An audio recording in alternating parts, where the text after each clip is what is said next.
شروع میکنیم به مستوای پنجم و آخرین مستوا در این مرحله. مستوای پنجم کتاب 17 تفسیر جلالین مع تعلیق شیخ صفی الرحمن المبارکفوری. مستوای پنجم کتاب 17 تفسیر جلالین، یعنی این تفسیر دو امام جلال الدین محلی که مصنفش سال 864 هجری از دنیا گذشتند و کتاب رو 15 جزء یا نصف کتاب رو تفسیر کردند و از عالم گذشتند. بعد کتاب که ناپور ماند، امام جلال الدین سیوطی رحمت الله علیه اومدن کتاب رو مکمل کرده، بنابراین نامش جلالین مانده، دو جلال ها، یعنی هر دوشون لقباشون جلال الدین بود. این جلال الدین و نور الدین و این دین ها لقب است، نام نیستین. این که سال 911 هجری از دنیا گذشتگی هستند. جلال الدین سیوطی کتاب رو مکمل کرده. این تفسیر جلالین با یگان کس انتقاد نگیرد سخنی مرا پر نفهمیده، من گفتم که مع تعلیق شیخ صفی الرحمن المبارکفوری، همراهی تعلیق شیخ صفی الرحمن المبارک. شیخ صفی الرحمن المبارکفوری رو همتون میشناسید، هندی هست، حنفی هست اصلش. این آدم صاحب کتاب رحیق المختوم است در سیره، کتاب مشهور. این آدم تفسیر جلالین گرفته، یعنی شما همین طبعش یاوید، همین طبعه یاوید کسی که تفسیر جلالین میخونند. برای چی مثلا ما تفسیر سعدی نگفتیم؟ برای اینکه تفسیر سعدی را به استاد هم خوانده میشد، اون به عباره سهل و آسان نوشته شده است، فهما نوشته شده است. اما تفسیر جلالین به اسلوب علمی، یعنی اساساً در اینجا قاعده های زبان عربی رعایت کرده شده و با یک کلمه های کوتاه، حتی بعضی علما میگویند که قرآن چند کلمه داشته باشد تفسیر جلالین هم همان قدر کلمه هست. بنابراین همچون حاشیه در همین هر یک روی قرآن را معیده تر کردند و در گرد و اطرافش تفسیر نوشتند.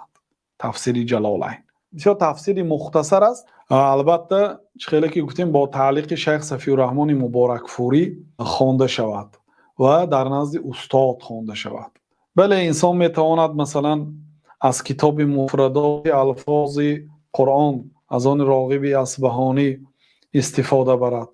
مفردات و الفاظ القرآن از آن راغب اصبهانی که سال 502 هجری گذشته، بسیار کتاب خوب است، لیکن کتاب عبارت از 2 مجلد است.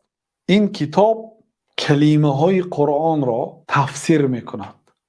این کلمه چی معنا دارد، در قرآن به چند معنا آمدگی هست.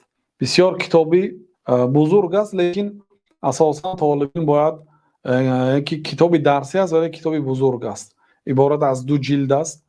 یعنی میتواند گاه یگان کلمه را از تفسیر جلالین نفهمد استفاده برد، چون همچون یک کتاب لغت، لیکن لغت قرآن است. همین کلمه در قرآن کریم به کدام معناها آمدگی است، چون که بعضی کلمه ها تا 1000 مرادف دارد.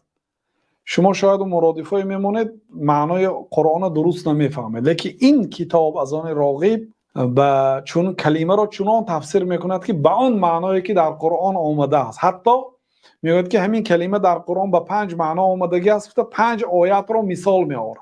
بسیار کتاب خوب است. خلاصه 17مین کتاب تفسیر جلالین با همراهی تعلیق شیخ صفی الرحمن مبارکفوری است. اگر کسی که همین سخن معناش نفهمد انتقاد نگیرد، یا که همین طبعه نداشته باشد و نخوانده باشد انتقاد نگیرد. 18مینش بلوغ المرام. خیلی که فهمیدیم کتاب 17 عاید علمی تفسیر بود، کتاب 18 عاید علمی حدیث است. این بلوغ المرام از آن حافظ ابن حجر رحمت الله علیه هست که سال 852 هجری از دنیا گذشتند. کتاب دارای 1352 حدیث است، کتاب خرد است، کتاب کلان نیست. ببینید 1352 حدیث دارد، از کتاب طهارت شروع تا کتاب قضا و کتاب عتق غلام آزاد کردن. خلاصه این کتاب بعد اینکه طالبین در علم حدیث 40 حدیث را خواند، عمدة الاحکام را خواند، بعد در مستوای پنجم به بلوغ المرام شروع میکند و این کتاب را میخواند. و این کتاب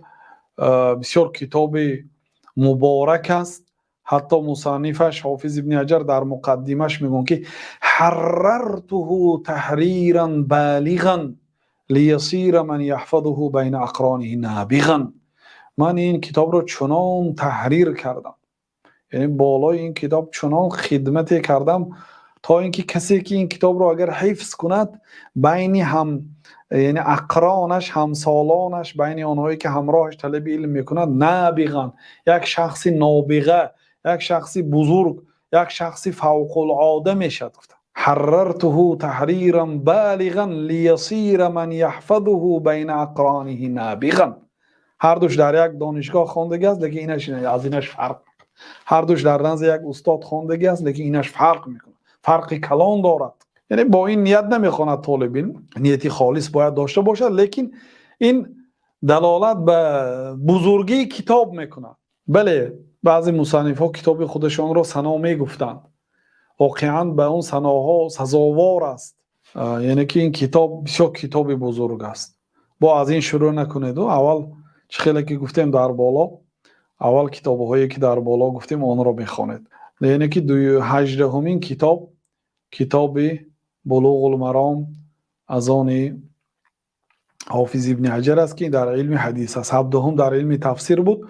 19مین کتاب الفیه ابن مالک. این کتاب غایت علم نحو است، آخری علم نحو است.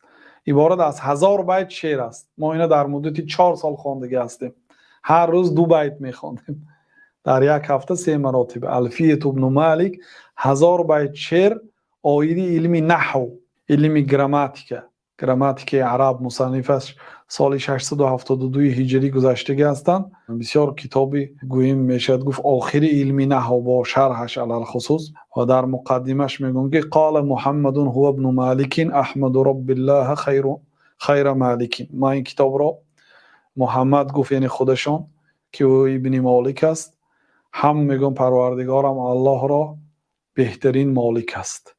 بنابراین الفیه ابن مالک گفته میشد نسبتا به صاحب کتاب. عبارت از 1000 بیت شعر آید علم نحو، علم لغت. چون که بدون علم لغت ما درست از قرآن و حدیث معنا برآورده نمیتونیم. خلاصه این 19 کتاب است برای مرحله یکم. این کتاب ها را در مدت 1 سال میشود خوانده تمام کرد. خب این 19 کتاب در 13 فن بود: فن تفسیر، علوم القرآن، فن تجوید که این 3 تاش به یعنی که به علم قرآن داخل است، چون که علم قرآن با 6 شاخه دارد، و علم حدیث و علم مصطلح الحدیث که از علم حدیث فقط 2 شاخه آن را ذکر کردیم، باز 4 شاخه دیگه علم حدیث یعنی فروع ها دارد. علم حدیث و علم مصطلح الحدیث یعنی در 2 فن از علم حدیث. بعد علم عقیده، علم فقه، علم فرایض، علم اصول فقه، علم قواعد فقهیه، علم آداب، علم نحو، علم صرف. یعنی در مدت این 1 سال 19 متن را در 13 فن برای شما ذکر کردیم. الله اعلم.